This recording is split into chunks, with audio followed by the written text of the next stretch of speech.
Pack your things, Dad. Diane doesn't feel comfortable with you here anymore. We need our space. That's what my son said to me, standing in the kitchen of the house I helped him buy on a Tuesday evening in November, while the snow was just starting to come down outside and the CBC was playing quietly in the background. He didn't even look me in the eye when he said it. I remember setting down my coffee mug very slowly. I remember the sound it made against the granite countertop, a small hollow click. And I remember thinking, so this is how it ends. My name is Leonard. I'm 67 years old. I spent 31 years working for the provincial government in Victoria, British Columbia, managing infrastructure budgets. I'm not a dramatic man. I don't make scenes. I've never been the type to raise my voice or slam doors. My late wife, Sandra, used to say I was the most patient man she'd ever known, and she said it like it was both a compliment and a mild frustration. Sandra passed away 4 years ago. Ovarian cancer. 14 months from diagnosis to the end. We had 40 years together, and I'll tell you honestly, I haven't fully figured out what to do with myself since. But I tried. I really tried. My son, Trevor, is 38. He works in commercial real estate in Vancouver. Smart kid. Always was. He got Sandra's drive and my stubbornness, which is either a great combination or a terrible one, depending on the day. For the first year after his mother died, we were close. He called every Sunday. He came up to Victoria for Christmas. We had dinners and long walks and talked about her. Then he met Diane. I want to be fair here, because I've spent a lot of time thinking about this. Diane is not a bad person.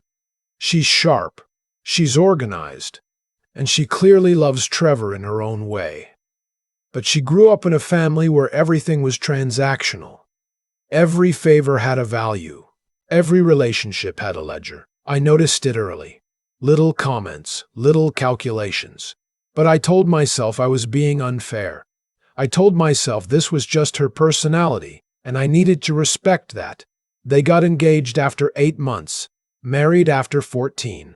Fast, but not unreasonably fast. I flew to Vancouver for the wedding, gave a speech I still think was pretty good, and danced badly at the reception. I was genuinely happy for them. About 2 years after the wedding, Trevor called me and said they were thinking about buying a house in Burnaby. Something with a suite, he said. They were looking at a place on Willingdon Avenue. A beautiful craftsman-style home, almost $800,000 with a legal basement suite. He asked if I might want to come and have a look at it with them. I went. It was a lovely house. High ceilings, original fir floors, a big backyard with a Japanese maple in the corner. The basement suite had its own entrance, 2 bedrooms, a full kitchen, a gas fireplace. Trevor walked me through it with that careful, measured tone I recognized from when he was a teenager and wanted something. We were thinking, he said, that if you contributed to the down payment, you could live in the suite. It'd be good for you, Dad. You wouldn't be alone up in Victoria. You'd be close to us. I thought about it for 3 weeks. My financial advisor helped me look at the numbers. I'd built up a substantial amount over the years: investments, pension, Sandra's life insurance, the sale of our Victoria home. I was, by most measures, comfortable. More than comfortable. I had just over $1.4 million in assets, along with a steady monthly pension of roughly $4,800. I agreed to contribute $350,000 toward the down payment. Trevor and Diane put in $200,000. The mortgage on the remainder was theirs.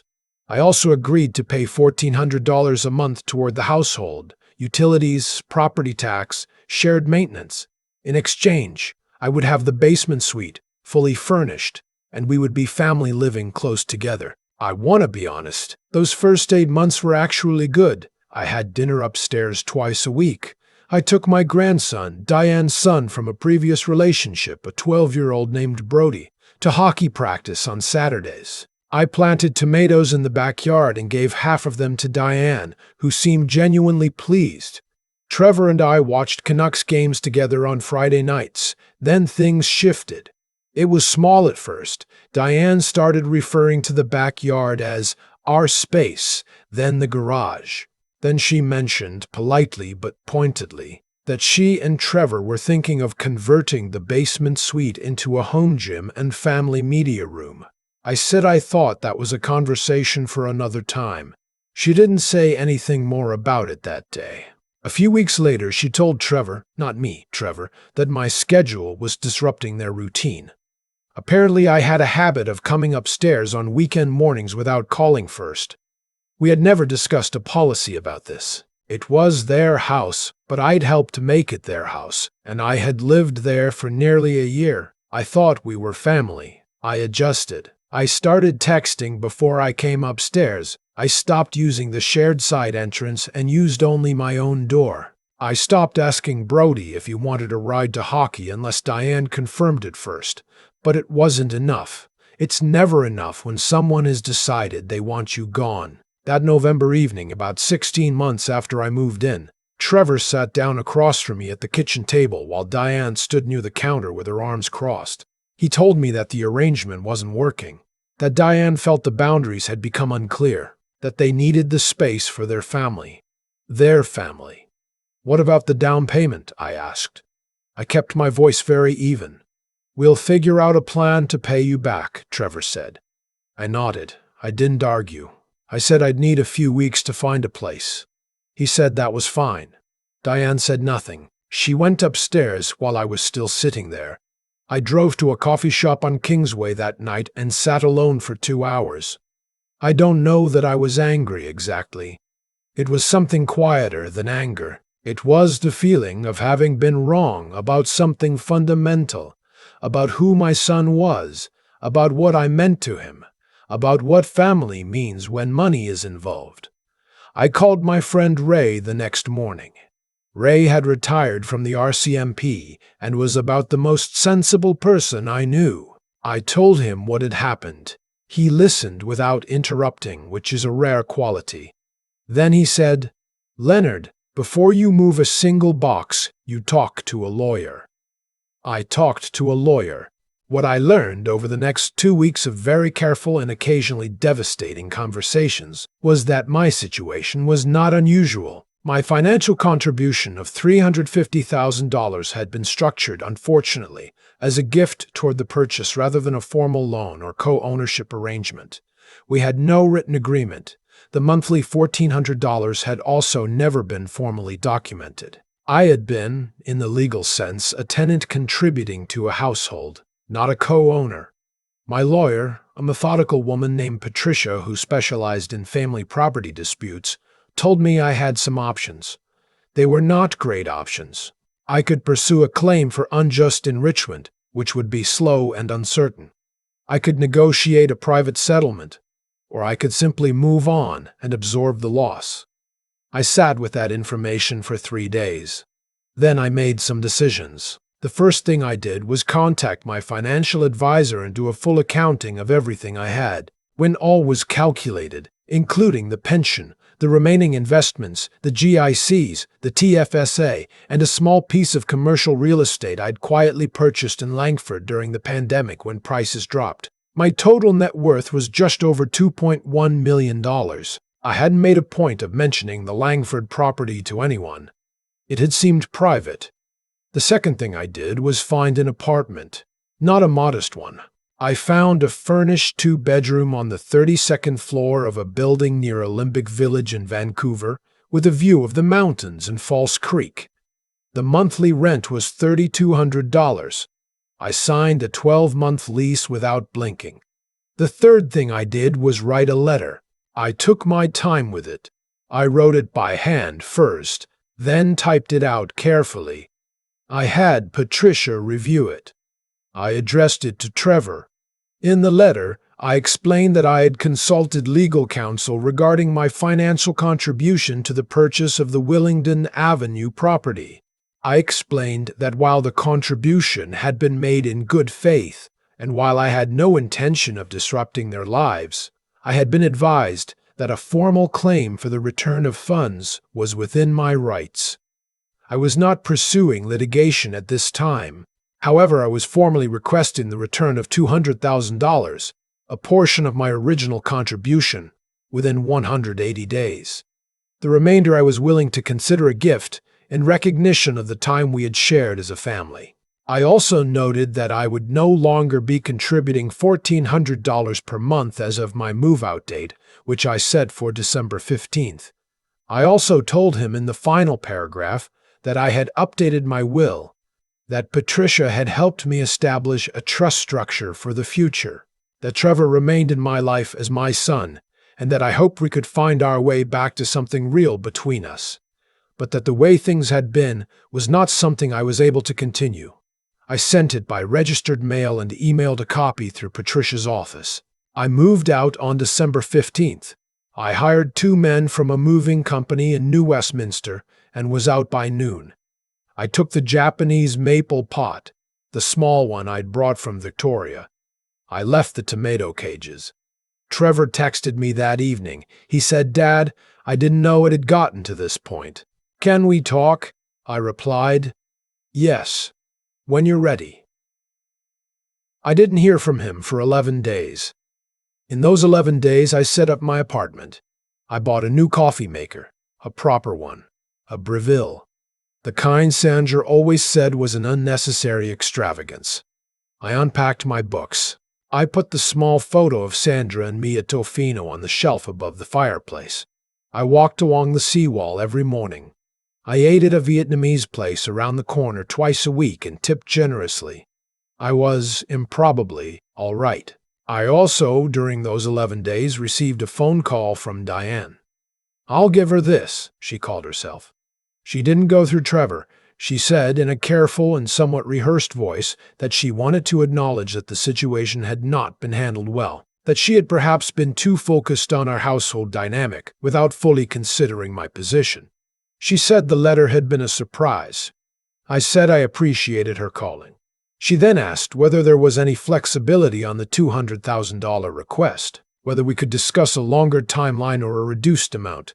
I told her I thought Patricia's letter had been quite clear, 180 days, $200,000, and that I genuinely hoped they would have no trouble managing it, given the equity they now held in the property. She went quiet for a moment. Then she said, "You always seem so easygoing, Leonard." I said, "I know." When Trevor finally called, he was not the calm version of himself. He was the one I hadn't heard since he was maybe 17 and had gotten a speeding ticket and thought the world was ending. He said the letter was extreme. He said I'd blindsided them. He said he couldn't believe I'd hired a lawyer without talking to him first. I let him finish. Then I said, "Trevor, you told me to pack my things.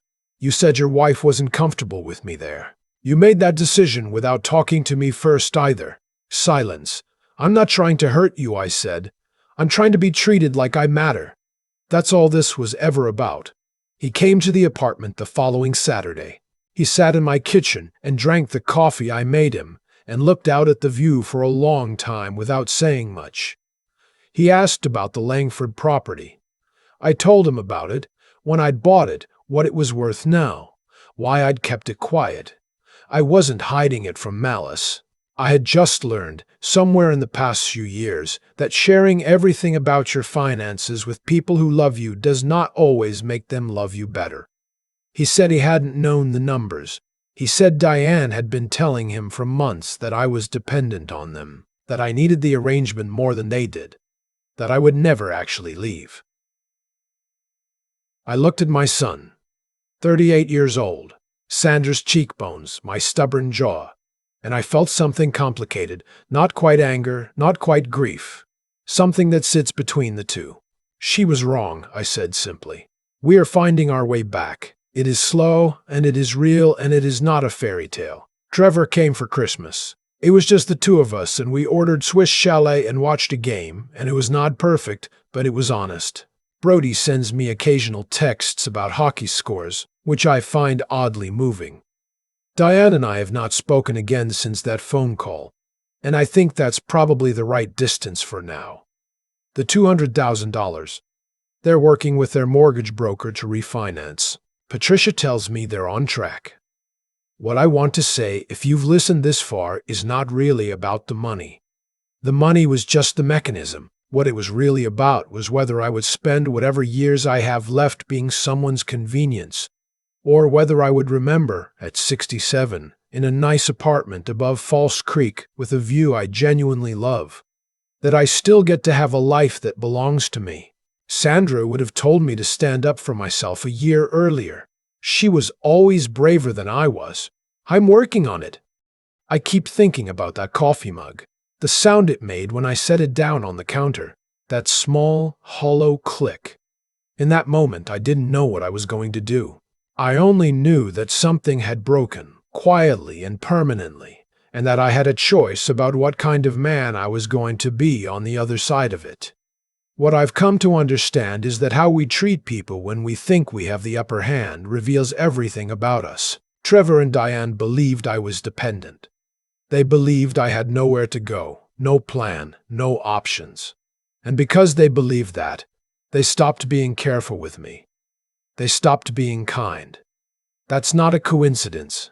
That's a pattern. When people think you need them more than they need you, some of them will quietly start taking more than they're owed. Not out of cruelty exactly, out of something smaller and sadder than cruelty. Carelessness.